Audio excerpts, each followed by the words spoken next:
ഈശോയെ കണ്ട അനുഗ്രഹം പ്രാപിച്ച ആൾക്കാരില്ല. കാനങ്കാരിയൊക്കെ എന്താ ചെയ്യുക? കാനങ്കാരിയുടെ വിശ്വാസം, അതായത് 15 നമ്മുടെ മത്തായി ശ്ലീഹായുടെ സുവിശേഷം 15:22 വായിച്ചോളൂ.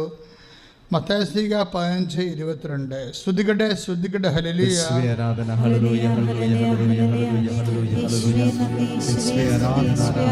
കർത്താവേ, ദാവീദിന്റെ പുത്ര, എന്നിൽ കനിയണമേ. കാനങ്കാരി പറയണതാ അല്ലേ? എന്നാ സംഭവിച്ചിരിക്കണ അവൾക്ക്? വായിച്ചോളൂ. യേശു അവിടെ നിന്ന് പുറപ്പെട്ട് ടയർ, സീദോൻ എന്നീ പ്രദേശങ്ങളിലെത്തി. അപ്പോൾ ആ പ്രദേശത്ത് നിന്ന് ഒരു കാനാൻകാരി വന്ന് കരഞ്ഞപേക്ഷിച്ചു, കർത്താവേ, ദാവീദിന്റെ പുത്ര, എന്നിൽ കനിയണമേ. എൻ്റെ മകളെ പിശാച് ക്രൂരമായി ബാധിച്ചിരിക്കുന്നു. ഇവിടെ വെച്ചാൽ ദാവീദിന്റെ പുത്ര എന്ന് വിളിക്കുമ്പോൾ യേശുവിനെ വിളിക്കാൻ തന്നെ ഉടമ്പടിയുടെ ദൈവപുത്ര എന്നാണ് വിളിക്കണത്. ഉടമ്പടിയാണ് അവിടുത്തെ വിഷയം. അല്ല, ദാവീദുമായിട്ട് യേശു കണക്ട് ചെയ്യണത് ഉടമ്പടി പ്രകാരമാണ്. യേശുവിനെ ലോകത്തിലേക്ക് പാപത്തിൻ്റെ പരിഹാരമായി അയക്കാൻ പോകുന്നത് യൂദയ വംശത്തിലാണ്, ദാവീദിൻ്റെ ഗോത്രത്തിലാണ് എന്ന് പറയണത് ഏലിയ പറയണത് ദാവീദിനോടാണ്. നാഥാൻ പറയണത് ദാവീദിനോടാണ് പറയണത്. അപ്പം ദാവീദിൻ്റെ പുത്ര എന്ന് വിളിച്ചു കഴിഞ്ഞാൽ എൻ്റെ അർത്ഥം ഉടമ്പടിയുടെ ദൈവമേ എന്നാണ്. നമ്മളെപ്പോഴും ശ്രദ്ധിക്കേണ്ടത്, നിങ്ങൾ വിശ്വാസിയായാലും, അതായത് നിങ്ങൾ ഏത് തരത്തിൽ ഏത് ഡിനോമിനേഷനുള്ള ആൾക്കാരായാലും ഉടമ്പടി വർക്ക് ചെയ്യണത് ഒരു പൊതു പദ്ധതി പ്രകാരമാണ്. ദൈവത്തിൻ്റെ ഉടമ്പടിയിൽ ആ ഉടമ്പടിയിലുള്ളതാണ് നമുക്ക് ആനുകൂല്യവും അനുഗ്രഹവും എല്ലാം ഉറപ്പ് വരുത്തുന്നത് ഉടമ്പടിയാണ്.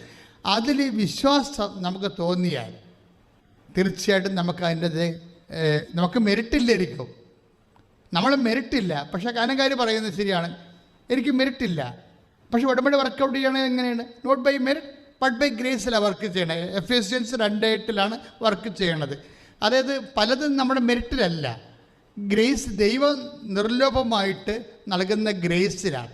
ഗ്രേസ് അതുകൊണ്ടാണ് 1:28 അമ്മയോട് പറയത്തില്ലേ, എന്താണ്, നീ ദൈവതിരുസന്നിധി, മാലാഖ എന്താ പറയണത്? നീ ദൈവതിരുസന്നിധിയിൽ മെറിറ്റ് കണ്ടെത്തിയിരിക്കുന്നു എന്നല്ല പറയണത്. എന്താ പറയണത്? കൃപ കണ്ടെത്തിയിരിക്കുന്നു. ആ വാക്കെല്ലാം അളന്നു തൂക്കിയാണ് ബൈബിൾ പറയണത്. അമ്മയെ കാണുമ്പോൾ ഈശോനെ നൽകാൻ വേണ്ടി, അവളുടെ ഉദരത്തിലേക്ക് നിക്ഷേപിക്കാൻ വേണ്ടി മാലാഖ വരുമ്പോൾ പറയണെന്താ? 1:28 മറിയമേ, നീ ദൈവതിരുസന്നിധിയിൽ എന്ത് കണ്ടെത്തിയിരിക്കുന്നു? ആ കൃപ കണ്ടെത്തിയിരിക്കുന്നു. അതായത് മെറിറ്റല്ല, എന്ന് വെച്ച് കഴിഞ്ഞാൽ യോഗ്യതയല്ല. മറിയത്തിൻ്റെ യോഗ്യതയിലല്ല ക്രിസ്തുവിനെ ലോകത്തിന് ദൈവം നൽകണത്. കാര്യം ക്രിസ്തുവിനെ സ്വീകരിക്കാൻ വേണ്ടി മാത്രം ഈ ലോകത്ത് മനുഷ്യൻ്റെ സന്തതിയിൽ ആരും യോഗ്യമല്ല. അപ്പോൾ ദൈവം നിർലോഭമായി കൊടുക്കുന്ന ഗ്രേസാണ്. പക്ഷെ ഗ്രേസിന് വേണ്ടി തിരഞ്ഞെടുത്തതാകട്ടെ മറിയം. കാര്യം മറിയം ഗ്രേസ് തിരഞ്ഞെടുക്കാൻ വേണ്ടി മാത്രം യോഗ്യതയാണ്. അതാണ് മറിയത്തിൻ്റെ യോഗ്യത. ദൈവത്തിൻ്റെ തിരുസന്നിധി ഗ്രേസ് സ്വീകരിക്കാൻ വേണ്ടി മാത്രം മറിയ യോഗ്യതയാണ് മറിയത്തിൻ്റെ യോഗ്യത എന്ന് പറയണം. അതിന് സഭ അവന് അമരോത്ഭവം തന്നെ പറയും. എന്താ കാര്യം? പാപമില്ലാത്തൊരവസ്ഥ. ഇത് ഗ്രേസ് സ്വീകരിക്കാൻ പറ്റിയൊരു യോഗ്യതയാണ്. Whether you are baptised or not, നിങ്ങൾ വിശുദ്ധി യേശുക്രിസ്തു നാമത്തിലെ വിശുദ്ധിക്ക് വേണ്ടി ആഗ്രഹിച്ചു കഴിഞ്ഞാൽ, അതുകൊണ്ടാണ് പൗലോസൊക്കെ പറയണത് മനസ്സാക്ഷിയുടെ പ്രാർത്ഥനയാണ് ജ്ഞാനസ്നാനം എന്നൊക്കെ പറയുന്നില്ലേ. അതായത് വിശുദ്ധിക്ക് വേണ്ടിയുള്ള മനസ്സാക്ഷിയുടെ പ്രാർത്ഥനയാണ് ജ്ഞാനസ്നാനം എന്ന് വെച്ചാൽ, ഒരു മനുഷ്യൻ യേശുക്രിസ്തു നേടിയെടുത്ത വിശുദ്ധിയിൽ എനിക്ക് പങ്കാളിത്തം ലഭിക്കണമെന്ന് വിചാരിച്ചുകൊണ്ട് ഞാൻ വിശുദ്ധി പാലിച്ച് ജീവിക്കാൻ തുടങ്ങിക്കഴിഞ്ഞാൽ യു വിൽ ബി എൻക്രേസ്ഡ്. കർത്താവിൻ്റെ കൃപയിൽ നിന്ന് നിറയും. പരിശുദ്ധ അമ്മ ഉടമ്പടിയുടെ മാതാവാണ്. എന്താ കാര്യം? ദൈവം ആദ്യം ഉടമ്പടി ചെയ്യണത് മാതാവിനെ മനസ്സിൽ കണ്ടുകൊണ്ടാണ്. മാതാവിനെ കാര്യം ക്രിസ്തുവിനെ ലോകത്തേക്ക് കൊടുക്കാൻ വേണ്ടി ദൈവം ഒരു സ്ത്രീയെ വിഭാവന ചെയ്തുകൊണ്ട് ആണ് ആദ്യ ഉടമ്പടി മനുഷ്യരാശിയുമായിട്ട് ചെയ്യണത്. ആദ്യ ഉടമ്പടി ഏതാണ്? 3:30 ഉൽപ്പത്തി പുസ്തകം 3:15 എന്താ പറയണത്? സർപ്പത്തോട് പിശാചിനോട് സാത്താനോട് ദൈവം പറയുന്നതാണ് ആദ്യ ഉടമ്പടി. എന്താണത്? നിനക്കും സ്ത്രീക്കും തമ്മിലും നിന്റെ സന്തതിക്കും സ്ത്രീയുടെ സന്തതിക്കും തമ്മിലും ഞാൻ ശത്രുത ഉളവാക്കും, എന്നിട്ട് അവൻ നിന്റെ തല തകർക്കും. ആരാണ്? ഈശോ. നീ അവൻ്റെ കുതികാലിൽ പരിക്കേൽപ്പിക്കും. ഇതാണ് ആദ്യ ഉടമ്പടി. ആ ആദ്യ ഉടമ്പടിയിൽ ദൈവം വിവക്ഷിച്ച സ്ത്രീയാണ് പരിശുദ്ധ അമ്മ. അതുകൊണ്ടാണ് കാനായിൽ അമ്മയെ സ്ത്രീയെ, കാര്യം ഉടമ്പടി സ്ത്രീയെ, എനിക്കും നിനക്കും എന്ത്, നമ്മൾ പറഞ്ഞ സമയം, പിതാവിൻ്റെ മനസ്സിലുള്ള സമയം ഇനിയും സമാഗതമായിട്ടില്ല. അപ്പോൾ അമ്മ പറയും, സമയം ആകാത്ത സമയം ആക്കിയെടുക്കാൻ ഉടമ്പടിയുടെ മാതാവും ഉടമ്പടിയുടെ പുത്രനും കൂടി നിന്ന് കാനായിൽ വേറെ ഒരു ഉടമ്പടിയിലേക്ക് പോവുകയാണ്. എന്താണ്? അവിടെയാണ് മരിയൻ ഉടമ്പടിയുടെ ജനനം. എന്താണ്? നടക്കാത്ത കാര്യങ്ങൾ നടത്തിയെടുക്കാൻ, ഇല്ലാത്ത കാര്യങ്ങളെ ദൈവത്തിൽ അത് ജീവിതത്തിൽ നഷ്ടപ്പെട്ട കാര്യങ്ങളും തീർന്നുപോയ കാര്യങ്ങളും ജീവിതത്തിൽ ഐശ്വര്യം കെട്ടുപോയ വിഷയങ്ങൾ അത് പുനഃസ്ഥാപിക്കാൻ വേണ്ടി എന്ത് ചെയ്യണം? അവൻ പറയണ പോലെ ചെയ്തുകൊണ്ട് ഒരു പുതിയ ഉടമ്പടിയാണ് ഇന്ന് മരിയൻ ഉടമ്പടി എന്ന് പറഞ്ഞ് ദൈവം നമുക്ക് നൽകിയിരിക്കുന്നത്. അത് അമ്മയുടെ പ്രത്യക്ഷീകരണത്തിൻ്റെ ഭാഗമാണ്. ഉൽപ്പത്തി മുതൽ ഈ മരിയൻ ഉടമ്പടി വരെ ഉള്ളതെല്ലാം എന്താണ്? ബൈബിള് ഉടമ്പടി മാത്രമേ ഉള്ളൂ, വേറെ ഒന്നുമില്ല. ദൈവം നിൻ്റെ ജീവിതത്തിലെ ഐശ്വര്യം പുനഃസ്ഥാപിക്കാനുള്ള ഏക സ്വർഗീയ നടപടിയുടെ ഭാഗമാണ് ഉടമ്പടി വരുന്നത്. ആ ഉടമ്പടി എന്താണെന്നാണ് ഉടമ്പടി, ബൈബിൾ തന്നെ ഉടമ്പടി പുസ്തകമാണെന്ന് ഞാൻ പറഞ്ഞില്ലേ. പുറപ്പാടിൻ്റെ 24:7 അനന്തരം ഏറ്റു പറഞ്ഞേ, അനന്തരം ഉടമ്പടി ഗ്രന്ഥമെടുത്ത് ജനങ്ങൾക്കൊക്കെ വായിച്ചു. അപ്പോൾ അവർ പറഞ്ഞു, കർത്താവ് കൽപ്പിച്ചതെല്ലാം ഞങ്ങൾ ചെയ്യും. അതാണ് പുറപ്പാടിൻ്റെ ഉടമ്പടി. മനസ്സിലായില്ലേ? കർത്താവ് കൽപ്പിച്ചത്, നിങ്ങളെ ദൈവം കൽപ്പിച്ച വചനങ്ങൾ അതുപോലെ ചെയ്യാൻ, അത് ആലപ്പുഴ എന്നൊരു ധ്യാന കേന്ദ്രത്തിൽ നിന്ന് പറഞ്ഞു വിടുന്ന സംഭവം അല്ല ഇത്. അനാദികാലം മുതലേ ഉള്ള ഒരേ ഒരു നടപടിക്രമമാണിത്. എന്താണ്? ഏത് കാലത്ത് ജനിച്ചാലും ഏത് രാജ്യത്ത് ജനിച്ചാലും നിനക്ക് ഐശ്വര്യം പുനഃസ്ഥാപിക്കണമെങ്കിൽ എന്താ മാർഗം? എന്താണ്? കർത്താവ് പറഞ്ഞതെല്ലാം. അതാണ് പറയണത്, കർത്താവ് കൽപ്പിച്ചതെല്ലാം. പറഞ്ഞേ, കൽപ്പിച്ചതെല്ലാം ഞങ്ങൾ ചെയ്യും. ഞങ്ങൾ അനുസരണയുള്ളവരായിരിക്കും. അതാണ് പുറപ്പാടിൻ്റെ പുസ്തകം 7:23 പറയുന്നത്. കാര്യം 24:7 പറയുന്നത് എന്താണ്? ഞങ്ങൾ അനുസരണയുള്ളവരായിരിക്കും. അനുസരണയുണ്ടായ എന്താ ഗുണം? എന്താ? കർത്താവ് കൽപ്പിച്ചതെല്ലാം ചെയ്താലുള്ള ഗുണം എന്താ? അനുസരിച്ചാൽ നിങ്ങൾ ഐശ്വര്യം പ്രാപിക്കും. കൈ ഇടിച്ച് കർത്താവ്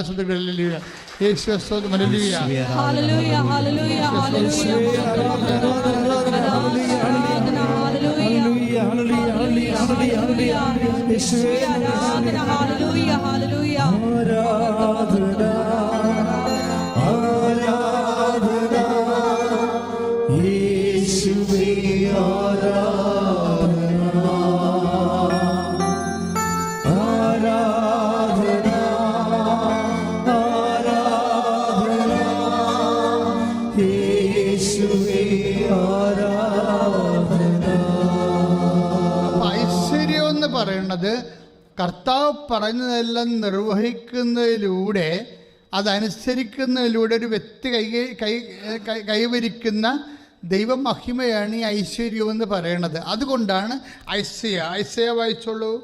ഐസയ 1:19 18 തൊട്ട് വായിച്ചോളൂ. കർത്താവ് അരുളി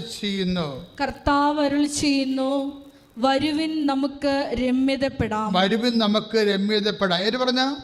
കർത്താവ് അരുളി ചെയ്യുന്നു, വരുവിൻ നമുക്ക് രമ്യതപ്പെടാം.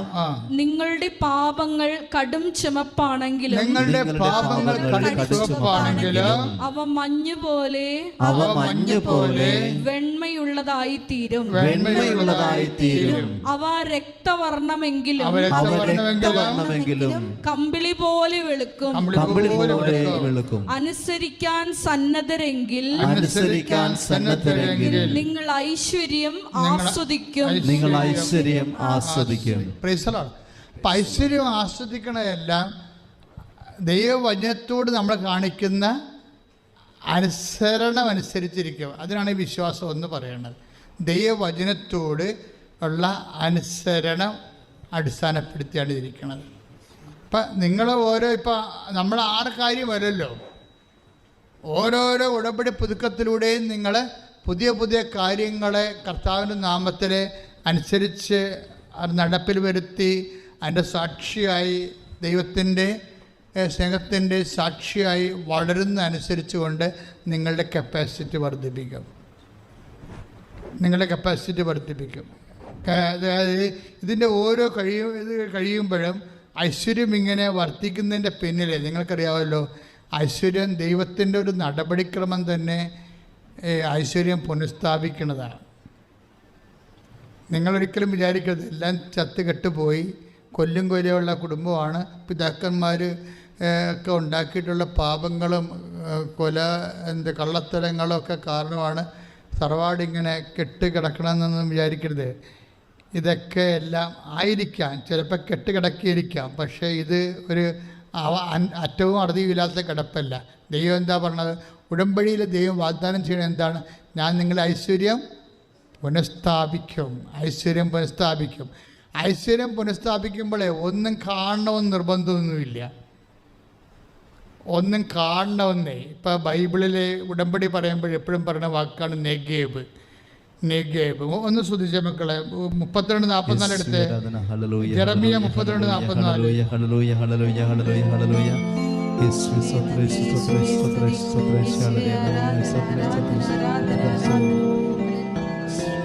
അവർ ബെഞ്ചമിൻ ദേശത്തും ജെറുസലേമിന് ചുറ്റുമുള്ള സ്ഥലങ്ങളിലും യൂദയായിലും മലമ്പ്രദേശത്തും താഴ്വരയിലും നെഗേബിലുമുള്ള പട്ടണങ്ങളിലും നിലങ്ങൾ വിലയ്ക്ക് വാങ്ങി ആധാരമെഴുതി മുദ്രവെച്ച് സാക്ഷികളെ കൊണ്ട് ഒപ്പിടുവിക്കും. വാഗ്ദാനം ഈ ആധാരം എടുത്ത് സാക്ഷികളെ വെക്കണത് മുദ്രപത്രം എല്ലാം. ഇന്നിപ്പോൾ ഒത്തിരി ആൾക്കാർ സ്ഥലങ്ങളുടെ കാര്യത്തിൽ സാക്ഷ്യം പറയണില്ലേ? എന്താ കാര്യം? ഈ ഉടമ്പടിയിൽ ഒരു മനുഷ്യൻ സർവൈവ് ചെയ്യാനുള്ള എല്ലാ കാര്യവും ഉടമ്പടിയിലുണ്ട്. വീട് വെക്കണതുണ്ട്, അതിൻ്റെ താമസിക്കണമുണ്ട്, കല്യാണം കഴിക്കണമുണ്ട്, മക്കളുണ്ടാകണമുണ്ട്. അതായത് ഒരു മനുഷ്യന് ആവശ്യമായ എല്ലാം ഉടമ്പടിയുടെ പരിധി വരുന്നതാണ്. ഇപ്പം എന്നാ പറയണത്? ഐസയ 32:44 വായിച്ചോളൂ. ജെറമിയ വായിച്ചോളൂ, ഒന്നൊരു വായിച്ചോളൂ. അവർ ബെഞ്ചമിൻ ദേശത്തും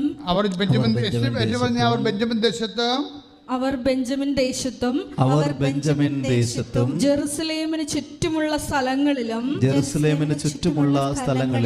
യൂദയായിലും മലമ്പ്രദേശത്തും താഴ്വരയിലും നെഗേബിലുമുള്ള പട്ടണങ്ങളിലും നിലങ്ങൾ വിലയ്ക്ക് വാങ്ങി ആധാരമെഴുതി മുദ്രവെച്ച് സാക്ഷികളെ കൊണ്ട് ഒപ്പിടുവിക്കും. ഞാൻ അവർക്ക് വീണ്ടും ഐശ്വര്യം നൽകും. അത് എന്നെ സംഭവം എന്നറിയാമോ? ആധാരം മേടിക്കും എന്നൊക്കെ പറഞ്ഞതിൻ്റെ കാരണം എന്ന് വെച്ച് കഴിഞ്ഞാൽ ഇവരിവിടെ സ്ഥിരമായിട്ട് താമസിക്കുന്നതിൻ്റെ അർത്ഥം ബൈബിളിലെ. ഇനി കെട്ടും കിടക്കയും എടുത്ത് കൂടും കുടുക്കയും എടുത്ത് വിപ്രാസികളെ പോലെ ഓടേണ്ടി വരത്തില്ല. ഐശ്വര്യം നിന്ന് പ്രാപിക്കുമെന്ന് പറയുകയാണ്. അതാണ് പ്രശ്നം. അതായത് ഇതെല്ലാം പുനഃസ്ഥാപിക്കുന്നതിൻ്റെ ഭാഗമാണ് ഇതെല്ലാം. അതുകൊണ്ട് അച്ഛൻ എല്ലാ കേസും എടുക്കണേ. നിങ്ങൾക്ക് വീടില്ല എന്നൊക്കെ പറഞ്ഞാലും ഭാഗ ഉടമ്പടി നടക്കണില്ല എന്ന് പറഞ്ഞാലും തമ്മിൽ തല്ലാണ് വെച്ചാൽ കോടതിയിലാണ് ചേട്ടനും അനുജനും എന്നൊക്കെ പറഞ്ഞാലും ഞാൻ കേസ് എടുക്കും. എന്താ കാര്യം? കർത്താവിൻ്റെ വാഗ്ദാനം ഉടമ്പടി പ്രകാരമുണ്ട്. എന്താണ്? അവർ സ്ഥലം വാങ്ങും, മുദ്രവെക്കും, സാക്ഷികളെ പിടിവെക്കും, അവരവിടെ താമസിക്കും. അവർ വീടുകൾ വെക്കും, അവിടെ താമസിക്കും. അപ്പം 65 അത് ഉടമ്പടിയിലാണ്. ഐസയ 65 വായിച്ചോളൂ, 21 തൊട്ട് വായിച്ചോളൂ. സ്തുതികട്ടെ സ്തുതികട്ടെ സ്തുതികട്ടെ, ഹല്ലേലൂയ. അവർ ഭവനങ്ങൾ പണിത് വാസമുറപ്പിക്കും. Praise the Lord. ഏറ്റു പറഞ്ഞേ ഐസയ 65, 21 എന്താണ് പറയണത്? അവർ പറഞ്ഞോളൂ. ഭവനങ്ങൾ പണിത് വാസമുറപ്പിക്കും. മുന്തിരിത്തോട്ടങ്ങൾ വച്ചുപിടിപ്പിച്ച് അവയുടെ ഫലം ഭക്ഷിക്കും. അവർ പണിയുന്ന ഭവനങ്ങളിൽ അന്യർ വസിക്കുകയില്ല. അവർ നടുന്നതിന്റെ ഫലം അപരൻ ഭുജിക്കുകയില്ല. എന്റെ ജനത്തിന്റെ ആയുസ് വൃക്ഷത്തിന്റെ ആയുസ് പോലെ ആയിരിക്കും. എന്റെ തിരഞ്ഞെടുക്കപ്പെട്ടവർ ദീർഘകാലം തങ്ങളുടെ അധ്വാനത്തിന്റെ ഫലം അനുഭവിക്കും. അപ്പൊ ഇതൊക്കെ നമുക്ക് നൽകിയിരിക്കുന്ന നമ്മുടെ വീട് വെക്കുന്നതും താമസിക്കുന്നതും കൃഷി ചെയ്യണതും ഫലം അനുഭവിക്കുന്നതും ജോലി ചെയ്യണതും കൂലി വാങ്ങണതും അവിടെ അതുകൊണ്ട് നമ്മൾ അനുഭവിക്കുമെന്നാണ് പറയണത്. ചില ആൾക്കാർക്ക് അനുഭവിക്കാൻ പറ്റണില്ലല്ലോ അല്ലേ? ജോലിയുണ്ട്, വീടുണ്ട്, എല്ലാം ഉണ്ടെങ്കിലും എന്തെങ്കിലും മണ്ടത്തം തീരുമാനം എടുത്തു കഴിയുമ്പോൾ ഇന്നാളൊരുത്തം വന്നിട്ടുണ്ടായിരുന്നു, ജാമ്യം നിന്നുവെച്ചാൽ ഇപ്പം ഞങ്ങളെ ഭർത്താവ് അകത്തായെന്ന്. വല്ല കാര്യമുണ്ട്? ജാമ്യം നിൽക്കുമെന്ന് പറഞ്ഞിട്ടുണ്ട്. ആളെന്തായാലും നോക്കുവാണെങ്കിൽ ജാമ്യം നിൽക്കുകയാണെന്ന് ബൈബിൾ പറയുന്നുണ്ട്. കൂട്ടുകാരനാണ് ആന കൂന എന്നൊക്കെ പറഞ്ഞ് ഇപ്പം ചത്തുകളെന്നൊക്കെ പറയുമ്പോൾ ഒരു ജാമ്യം നിൽക്കും. അവൻ ഭയങ്കര ഫ്രോഡായിരിക്കും. അവൻ പൈസ അടക്കത്തില്ല. അവൻ നിന്നപ്പം തന്നെ വിചാരിച്ചാൽ നമ്മളെ കൂട്ടാൻ വിചാരിച്ച് കാണും. കാര്യം ഇങ്ങനെയുള്ള രോഗമുള്ള ആൾക്കാരുണ്ടാവും. എപ്പോഴും നിലയം പിടിച്ച് അത് ഇപ്പം ചത്തുകളി ആന കൂന എന്നൊക്കെ പറഞ്ഞ് നടന്ന് നമ്മളെ കൊണ്ട് ഒരു പണി ചെയ്യിക്കും. ഈ അയ്യോ ഭാവികളായിട്ടുള്ള നിഷ്കളങ്കരായിരിക്കുന്നവർക്ക് എല്ലാം ഒപ്പിട്ട് കൊടുക്കും. അവസാനം നമ്മൾ ശമ്പളത്തിൽ നിന്ന് പോവുകയും ചെയ്യും. നമ്മളെ ചിലപ്പോൾ അകത്തുമാകും. അവൻ മുങ്ങുകയാണെങ്കിൽ നമുക്ക് അകത്താകത്തില്ലേ? അപ്പോൾ ഇതൊന്നും ചെയ്യരുതെന്ന് ബൈബിളുണ്ട്. ബൈബിൾ എന്ത് പരസ്നേഹം പറഞ്ഞാലും ആളും തരം നോക്കി നിങ്ങൾ ചെന്നായ്ക്കളുടെ ഇടയിലേക്കാണ് കുഞ്ഞാടുകളെപ്പോലെ വിടുന്നത്, സർപ്പങ്ങളെപ്പോലെ വിവേകം ഉണ്ടാകണമെന്നൊക്കെ പറഞ്ഞിട്ടുണ്ട് ഇല്ലേ? അത് അല്ല ശുദ്ധഗതിക്ക് ഇങ്ങനെ ഓരോ കാര്യം ചെയ്ത് കൂട്ടണമല്ല. 10 പ്രാവശ്യം ചിന്തിക്കാതെ ചില കാര്യങ്ങൾ ചെയ്യാൻ പറ്റത്തില്ല. കാര്യം ആവശ്യമില്ലാത്ത അസമാധാനം എന്തിനാണ് നീ വലിച്ചു വരുത്തുന്നത്? ആവശ്യമില്ലാത്ത അസമാധാനം. അപ്പോൾ സഹായിക്കേണ്ടതെന്നല്ല പറയണത്. അതിൻ്റെ അർത്ഥം കാര്യങ്ങൾ മനസ്സിലാക്കി സത്യം നമുക്ക് ഉറപ്പ് ബോധമൊക്കെ ഉണ്ടാകണം. ആ കാര്യത്തിൽ സഹായിക്കുന്ന കാര്യത്തിൽ വിവേകം ഉണ്ടാകണം എന്നതിൻ്റെ അർത്ഥം. സ്നേഹത്തെക്കാളും വലിയൊരു സാധനമാണ് വിവേകം, prudence. The queen of virtue എന്നാണ് പറയുന്നത്, ഞങ്ങളൊക്കെ പഠിച്ചിരിക്കുന്നത്. And prudence is the queen of virtue. പുണ്യങ്ങളുടെയൊക്കെ രാജകുമാരിയാണ് വിവേകം എന്ന് പറയണത്. വിവേകം ഇല്ലാതെ കണ്ട് ആരെങ്കിലും 2 വെള്ളം മേടിച്ച് കൊടുത്ത് 10 പ്രാവശ്യം ചിരിച്ചു പോയിട്ടുണ്ടെങ്കിൽ പിന്നെ അവൻ പറയുന്ന കാര്യങ്ങളൊക്കെ എല്ലാം ചെയ്തു കൊടുക്കും. വല്ല മണ്ടത്തരം ഉണ്ടാകും. ചിരിക്കാതെ തുടങ്ങുമ്പോൾ തന്നെ അവർക്ക് എന്തൊരു കുഴപ്പമുണ്ടല്ലോ. ആദ്യം പാമ്പ് ആദ്യമൊന്നും അവയോട് സംസാരിക്കത്തില്ലായിരുന്നു, ചുമ്മാ ചിരിക്കുണ്ടായിരുന്നുള്ളൂ. ആദ്യം പാമ്പ് അവയോടൊന്നും സംസാരിക്കത്തില്ലായിരുന്നു, ചുമ്മാ കാണുമ്പോൾ ഒരു ചിരി, അത്രേ ഉള്ളൂ. അങ്ങനെയാണ് അവസാനം കുടുങ്ങിപ്പോയത്. അപ്പോൾ എൻ്റെ പ്രശ്നം വെച്ച് കഴിഞ്ഞാൽ വിവേകം ഉണ്ടാകണമെന്ന് അർത്ഥം. വിവേകം ഉണ്ടാകണമെങ്കിലേ പൂട്ട് വേണം. എന്താണ്? ലോക്ക് വേണം. എന്തിനെ? ബുദ്ധിക്കും വേണം ഹൃദയത്തിനും വേണം. അങ്ങനെ ലോക്ക് വേണമെങ്കിലേ നിരന്തരം കർത്താവുമായിട്ട് ബന്ധം വേണം. അതാണ് വിഷയം. കർത്താവുമായിട്ട് അങ്ങനെയാണ് ഇത് ലോക്കാകണത്. അല്ല നമുക്ക് ദൈവമായിട്ട് ബന്ധമില്ല, മനുഷ്യനെ മതി എന്നും പറഞ്ഞ് അധികാരം മതി, സ്വാധീനം മതി, നാട്ടിൽ നല്ല പേര് മതി, മറ്റെല്ലാവരും നമ്മൾ നല്ലതാണെന്ന് പറയണം, അത് നല്ല ചെറുക്കനാണ്, നല്ലതാണെന്നൊക്കെ പറഞ്ഞ് നല്ല വാക്ക് കിട്ടിയാൽ മതി. ഇങ്ങനെ നടക്കുന്ന ആൾക്കാർ മിക്കവാറും പണി മേടിക്കാൻ സാധ്യതയുണ്ട്. കാരണം ദൈവത്തെ മറന്നാണ് മനുഷ്യനെ ദൈവത്തെക്കാൾ വലിയ ആളായിട്ട് കണക്കാക്കുകയാണ്. എനിക്കൊരു മതമില്ല, മനുഷ്യനാണ് എൻ്റെ മതം എന്നൊക്കെ പറഞ്ഞ് നടക്കുന്ന ആൾക്കാരില്ലേ? അത് ചുമ്മാ ബി പറയണതാണ്. അവർ പറയാൻ വേണ്ടി എന്തും പറയണം. അതൊക്കെ അതൊന്നുമില്ല. അണ്ടുകൊടുക്കുമ്പോൾ മാങ്ങയുടെ പുള്ളി അറിയത്തുള്ളൂ, ചെന്ന് നോക്കണം വേറെ അറിയണമെങ്കിൽ. അതൊക്കെ ചുമ്മാ പറയണം. അതൊന്നുമല്ല, അത് ഞാൻ മൈൻഡ് ചെയ്തില്ല, അതല്ല വിഷയം. അതായത് നമ്മളൊരു കാര്യം ചെയ്യുന്നുമ്പ് ഇങ്ങനെയുള്ള നമ്മളകത്ത് പോകുന്നത് അല്ലെങ്കിൽ ആപ്പിലാകണ വിഷയം ദൈവം ബ്ലോക്ക് ചെയ്യും. ആ ഒരു ബോധം നിങ്ങൾക്ക് ഉണ്ടാകണം. നിങ്ങളിങ്ങനെ കാര്യം ആപ്പിലാകേണ്ട കാര്യമില്ല, ദൈവം ബ്ലോക്ക് ചെയ്യും ഉടനെ. ബാലാമൻ്റെ കഴുതയുടെ കാര്യം കേട്ടിട്ടില്ലേ? ബാലാമൻ്റെ കഴുത ബാലാമിനെ കൊണ്ട് പോകുമ്പോൾ ബാലാക്ക് വിളിച്ചിട്ട് പോണതാണ്. ഇസ്രായേൽക്കാരെ ശപിക്കാൻ വേണ്ടി പോണതാണ്. ബാലാമിനെ അറിയാൻ പാടില്ല. ഇസ്രായേൽക്കാരെ ചതിക്കാൻ വേണ്ടി ബാലാക്ക് വിളിക്കുകയാണ്. കള്ളപ്രവാചകനാണ് ബാലാക്ക്. ബാലാക്ക് വിളിക്കുമ്പോൾ ബാലാം പോവും, കഴുതയുടെ പുറത്ത് പോവും. കവിത എന്ത് ചെയ്യും? കഴുതയ്ക്കറിയാം എന്ത്, ബാലാവിനേക്കാൾ വിവരമുണ്ട് കഴുതയ്ക്ക്. എന്താണ് ഈ പോക്ക്? ദൈവത്തിൻ്റെ പോർഷനായി ഇസ്രായേലിനെ ശപിക്കാൻ വേണ്ടി കൊണ്ടുപോവുകയാണെന്ന്.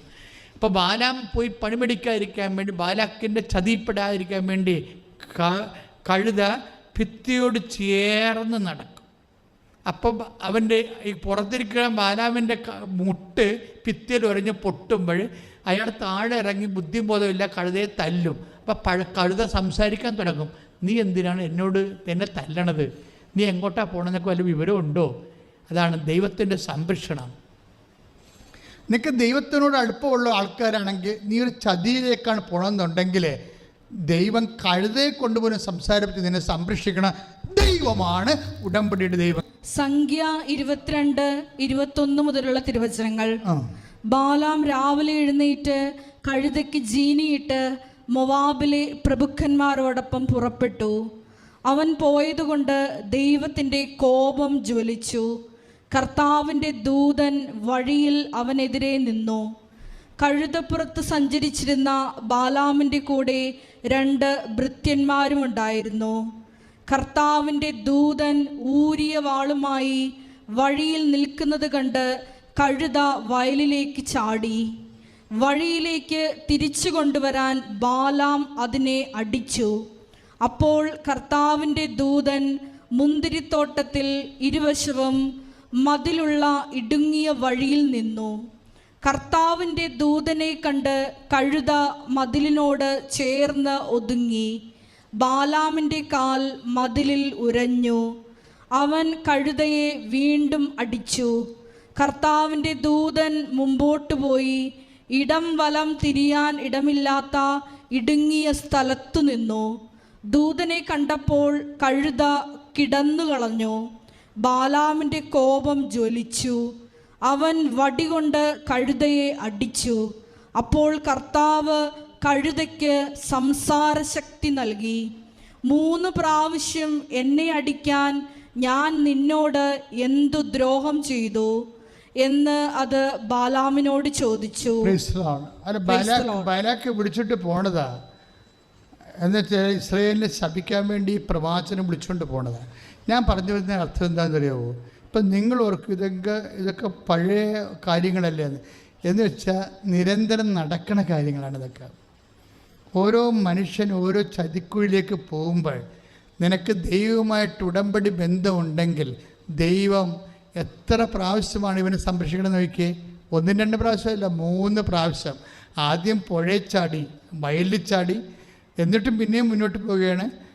പിന്നെ ഇടുങ്ങിയ സ്ഥലത്തിലാക്കി ദൂതൻ നിന്ന് വഴി തടക്കണേ. നമ്മൾ തെറ്റിലേക്കാണ്, തകർച്ചയിലേക്കാണ് പോകണമെന്ന് കണ്ടാൽ എന്തെങ്കിലും ഉടായ്പ കൊണ്ടുവന്നിട്ട് ദൈവം അവിടെ നിർത്തും. ചില കാര്യങ്ങൾ അച്ഛാ കല്യാണം പോയെന്നൊക്കെ പറയുമ്പോൾ എനിക്ക് സന്തോഷമാണ്, ഞാൻ ഇരുന്ന് ചിരിക്കും. ചിലക്ക് വന്ന് കൗൺസിലിംഗ് പറയല്ല, അച്ഛാ ആ കല്യാണം പോയച്ചാന്ന് പറയാം. അപ്പം ഞാൻ ചിരിക്കും. അച്ഛൻ ചിരിക്കണമെന്ന് ചിരിക്കും. ഞാൻ പറഞ്ഞ് ഇനി നീ രക്ഷപ്പെട്ടെന്ന് പറയടി. എന്താ കാരണം? ബാലാമിൻ്റെ കഴുതയല്ലേ, കർത്താവിൻ്റെ ദൂതൻ നിൻ്റെ വഴി നിൽക്കുകയാണ്. നീ തകരാൻ പോവുകയാണ്, നീ ചതിക്കപ്പെടാൻ പോവുകയാണ്. അവനും BCom ആണ് അല്ലെങ്കിൽ MA ആണെന്നൊക്കെ പറഞ്ഞിരിക്കുന്നത് ചുമ്മാ കള്ളത്തരമാണ്. ആ വീട്ടിൽ മൊത്തം കടവായിരിക്കും. ചിലപ്പോൾ ആ വീട്ടിൽ മൊത്തം കടവായിരിക്കും, അല്ലെങ്കിൽ എന്തെങ്കിലും രോഗമുള്ള കേസ് പറ്റിക്കണമായിരിക്കും. ഇനി വീട്ടുകാർക്കും നാട്ടുകാർക്കും അറിയാൻ പറ്റാത്ത രീതിയിൽ ചിലപ്പോഴും ലൈംഗിക ശേഷിയില്ലാത്ത ആളായിരിക്കും. കെട്ടിക്കഴിഞ്ഞാലേ അറിയാൻ പറ്റാത്ത, പിന്നെ അവിടെ നിന്ന് ഒളിച്ചോടാൻ പറ്റുമോ? കർത്താവ് തടുക്കും. ചില കാര്യങ്ങൾ ഇതുപോലെ ബാലാമിൻ്റെ കഴുതയെപ്പോലെ നമ്മുടെ വഴി ഞെരുക്കിക്കൊണ്ടുവന്ന് ബ്ലോക്ക് ചെയ്യും. അപ്പോൾ നിങ്ങൾ ഉടമ്പടി എടുത്തല്ലോ, എന്നിട്ട് എനിക്ക് അങ്ങനെ സംഭവിച്ചോളൂ, പിന്നെ മോന്തയും വെച്ച് മോങ്ങി നടക്കരുത്. കർത്താവ് ഒന്നെ രക്ഷിച്ചതിന് സന്തോഷിച്ച് നന്ദി പറയണം. അപ്പം നടക്കാത്ത കാര്യങ്ങൾ ഓർത്തൊന്ന് പ്രാർത്ഥിച്ച്, കർത്താവായ ദൈവമേ ഉടമ്പടി എടുത്തിട്ടോ എന്റെ ജീവിതത്തിലെ ഞാൻ ആശിച്ച ജോലി, ഞാൻ ആഗ്രഹിച്ച ജീവിതം കിട്ടാതെ പോയപ്പോഴൊക്കെ ഞാൻ അങ്ങയോട് നന്ദി പറയുന്നതിന് പകരം അങ്ങയോട് നന്ദി പറയുന്നതിന് പകരം അങ്ങയോടുള്ള വിശ്വാസം കുറച്ചുകൊണ്ട് അങ്ങയോട് വിശ്വാസം എന്റെ കുറച്ചുകൊണ്ട് സ്വന്തം വഴിക്ക് പോയിട്ടുണ്ടെങ്കിൽ എന്റെ സ്വന്തം വഴിക്ക് പോയിട്ടുണ്ടെങ്കിൽ കർത്താവേ, കർത്താവേ, ഐസയ 1:18 ഐസയ 1:18 അനുസരിച്ചുകൊണ്ട് അനുസരിച്ചുകൊണ്ട് അനുദപിക്കുന്നു. ഞാൻ അനുദപിക്കുന്നു. കർത്താവേ, കർത്താവേ, അങ്ങയുടെ വചനം അനുസരിക്കാൻ അങ്ങയുടെ വചനം അനുസരിക്കാൻ തീരുമാനിച്ചിരിക്കുന്നു. തീരുമാനിച്ചിരിക്കുന്നു. കർത്താവേ, ഐസയ 1:19 അനുസരിച്ചുകൊണ്ട് 1:19 അനുസരിച്ചുകൊണ്ട് എന്റെ ഐശ്വര്യത്തെ എന്റെ ഐശ്വര്യത്തെ ഇപ്പോൾ പുനഃസ്ഥാപിക്കണമേ. ഇപ്പോൾ പുനഃസ്ഥാപിക്കണമേ. പുനഃസ്ഥാപിക്കണമേ. ഇപ്പോൾ പുനഃസ്ഥാപിക്കണമേ. യേശുവേ ആരാധന. ഹല്ലേലൂയ. യേശുവേ ആരാധന. ഹല്ലേലൂയ. ആരാധന. Hallelujah, hallelujah. ഇത്ര നല്ല ദൈവത്തോട് ഞാൻ എന്തു ചെയ്തു നന്ദി ചൊല്ലിടും. എന്റെ കൊച്ചു ജീവിതത്തെ നിന്റെ മുൻപിൽ കാഴ്ചയിടാം. ഇത്ര നല്ല ദൈവത്തോട് ഒരുമിച്ച് പാടുക. ഇത്ര നല്ല ദൈവത്തോട് ഞാൻ എന്തു ചെയ്തു നന്ദി ചൊല്ലിടും. എന്റെ കൊച്ചു ജീവിതത്തെ നിന്റെ മുൻപിൽ കാഴ്ചയിടാം. ഇത്ര നല്ല ദൈവത്തോട് സന്തോഷത്തോടെ ഇത്ര നല്ല ദൈവത്തോട് ഞാൻ എന്തു ചെയ്തു നന്ദി ചൊല്ലിടും. എന്റെ കൊച്ചു ജീവിതത്തെ ഞാൻ നിന്റെ മുൻപിൽ കാഴ്ചയിടാം. നിന്റെ മുമ്പിൽ കാഴ്ചയിടാം. നിന്റെ മുൻപിൽ കാഴ്ചയിടാം. പരിശുദ്ധ പരമദിവ്യകാരുണ്യത്തിന് എന്നേരവും ആരാധനയും സ്തുതിയും പുകഴ്ചയും ഉണ്ടായിരിക്കട്ടെ. ചിലപ്പോഴും നിങ്ങൾ പറയവേ, കർത്താവേ അക്കിടി പറ്റിപ്പോയല്ലോ, ആ സ്ഥലം ഒരു കാശിനും കൊള്ളത്തില്ലെന്ന് പറയും. ചിലപ്പോൾ പറയാം, കർത്താവ് ആ ഒരു ബന്ധം ഒരു കാശിനും കൊള്ളത്തില്ലെന്ന് പറയും. അക്കിടി പറ്റിപ്പോയത്. അപ്പോൾ ഭാര്യയും ഭർത്താവും കൂടി, അല്ലെങ്കിൽ മക്കളെ കെട്ടിച്ചിട്ട് അപ്പനും അമ്മയും കൂടെ പറയും, ഒരു അബദ്ധം പറ്റിയല്ലേ നമ്മുടെ ജീവിതത്തിൽ. ഇവരാരും അങ്ങോട്ടും ഇങ്ങോട്ടും ഉണ്ടായിരിക്കണേ, അബദ്ധം പറ്റിയല്ലേ. നമ്മളിപ്പോൾ ആ ബിസിനസ് തുടങ്ങേണ്ടിയില്ലായിരുന്നു, നമ്മളിപ്പോൾ ആ കല്യാണം നടത്തേണ്ടിയില്ലായിരുന്നു, നമ്മളിപ്പോൾ ആ യൂണിവേഴ്സിറ്റി പോകേണ്ടിയില്ലായിരുന്നു. ഇങ്ങനെ ഓരോരുത്തരും നടന്നു പോയ കാര്യങ്ങൾക്ക് പരാജയം വരുമ്പോൾ സങ്കടപ്പെടുകയില്ലേ. Mind it. ഇത് നിങ്ങൾ ഉടമ്പടിയിലാണെങ്കിൽ യു വിൽ ഹാവ് പ്രൊട്ടക്ഷൻ. കൈയിടിച്ച് കർത്താനുസൃത്തിയുടെ ഇത്ര നല്ല ദീപത്തോടെ ഇത്ര നല്ല ദൈവത്തോട് ഞാൻ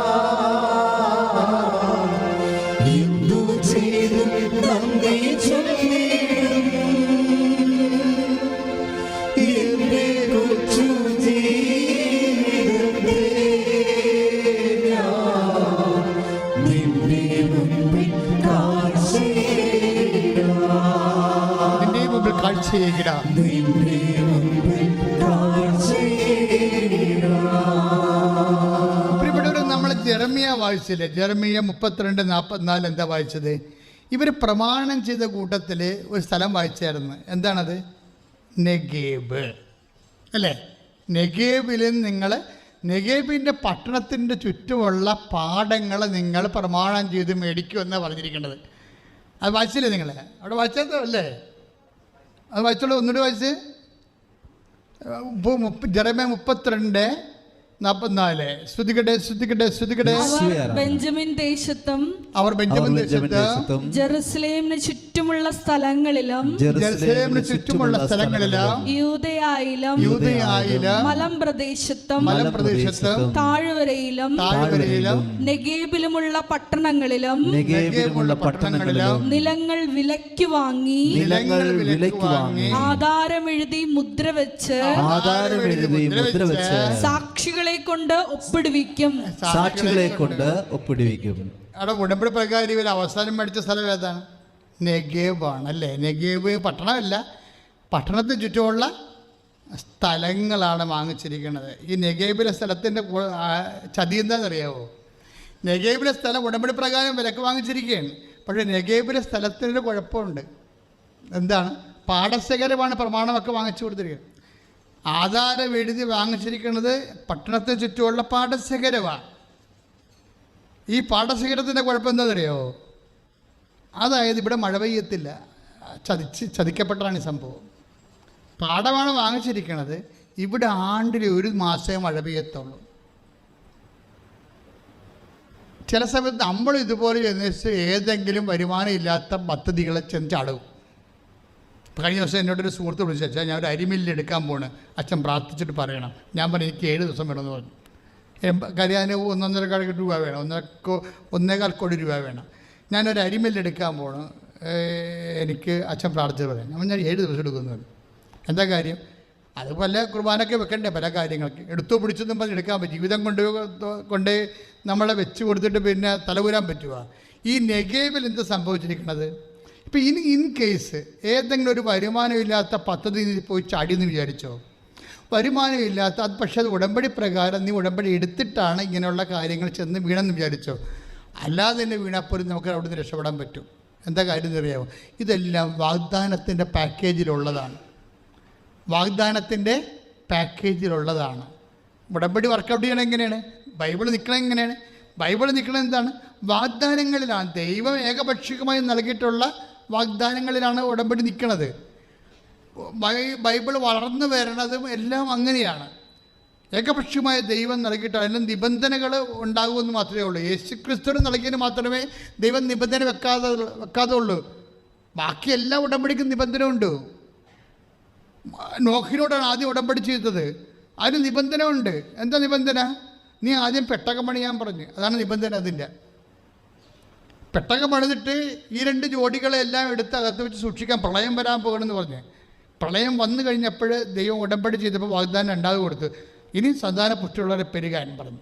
അത് ദൈവത്തിൻ്റെ വാഗ്ദാനം എന്ന് പറഞ്ഞാൽ സന്താന പുഷ്ടിയുള്ളവരെ പെരുകുക എന്നുള്ളതാണ്. നിബന്ധന എന്ന് പറയുന്നത് പെട്ടകം പണിയുക എന്നുള്ളതാണ്.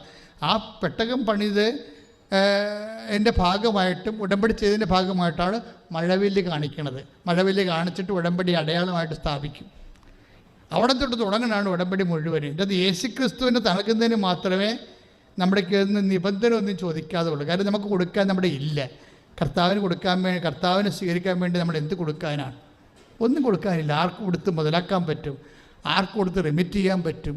അതുകൊണ്ട് ആ കാര്യത്തിന് മാത്രമേ നിബന്ധന ഇല്ലാതുള്ളൂ. ബാക്കിയെല്ലാം നിബന്ധന ഉണ്ട്. ഈ നിബന്ധന പ്രകാരം തന്നെയാണ് ഇപ്പം നെഗേബിലെ പാടശേഖരങ്ങളെ വാങ്ങിച്ചിരിക്കുന്നത് അയാൾ.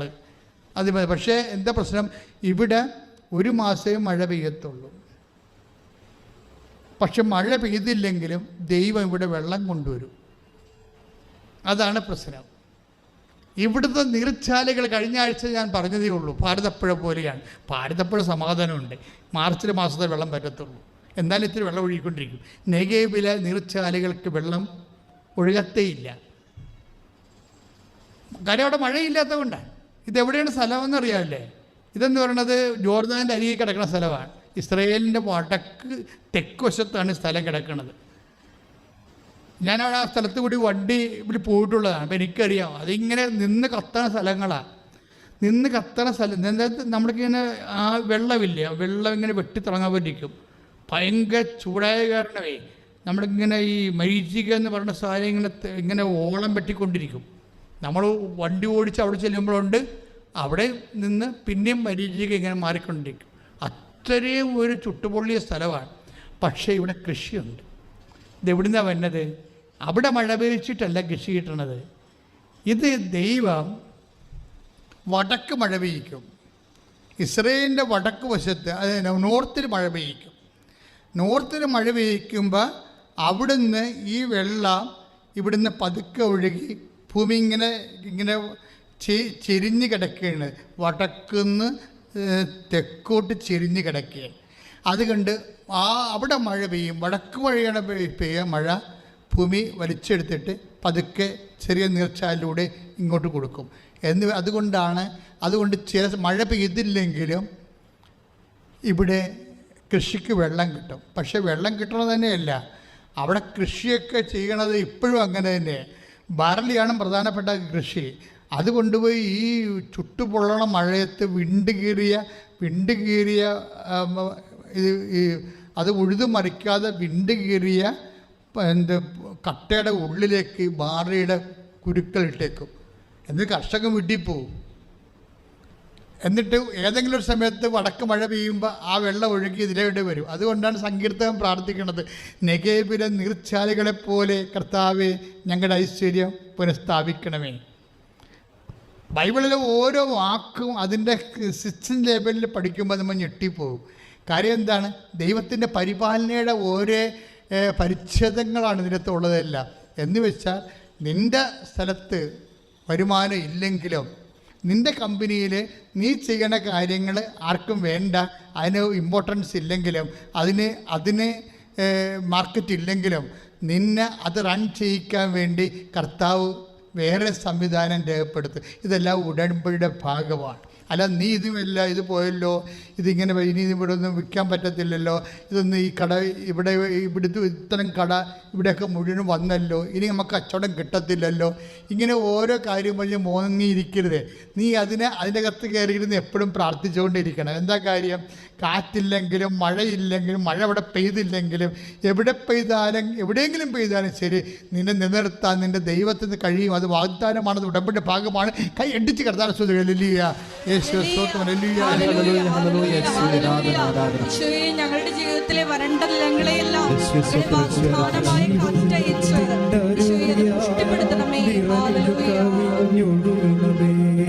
ജീവജലത്തിൻ്റെ അരുവിയായ നിറഞ്ഞ കവിഞ്ഞൊഴുകണമേ. സ്നേഹാഗ്നിജ്വാലയായ എന്നിൽ കത്തിപ്പടരണമേ. സ്നേഹാഗ്നിജ്വാലയായ എന്നിൽ കത്തിപ്പടരണമേ. ജീവജലത്തിൻ്റെ അരുവിയായ നിറഞ്ഞു കവിഞ്ഞൊഴുകണമേ. ജീവജലത്തിൻ്റെ അരുവിയായ നിറഞ്ഞു കവിഞ്ഞൊഴുകണമേ. സ്നേഹാഗ്നിജ്വാലയായ എന്നിൽ കത്തി